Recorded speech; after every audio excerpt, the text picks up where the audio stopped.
किभली गोटे दशम श्रेणी आसूची आमर क्वेश्चन 14टी कलम 12टी पेंसिल दाम मिसी 120 टंका एवं 16टी कलम 18टी पेंसिल दाम मिसी 180 टंका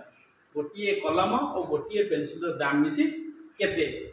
एटा करिया गले हमकु मने कर गोटे कलमर दाम x टंका गोटे पेंसिल दाम y टंका अब एटा बने गोटे इक्वेशन करि परिबा 14x + 12y = 120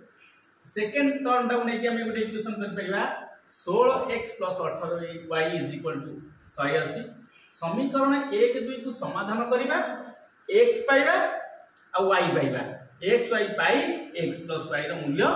निर्णय करिबा किंतु ए प्रश्न को देखिबा वर्तमान अति सहज रे हमें उत्तर बाहर करिबा केमिति करिबा मु एट लिखुची देख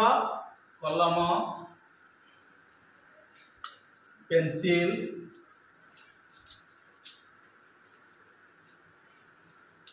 आउ रेट केते रेट कलम हो हमर केतेटा प्रथम रहिला 14 टा अब पेंसिल 12 टा रहिला केते 120 हमर 16 टा कलम पेंसिल रहिला 18 टा रहिला केते टका 180 टका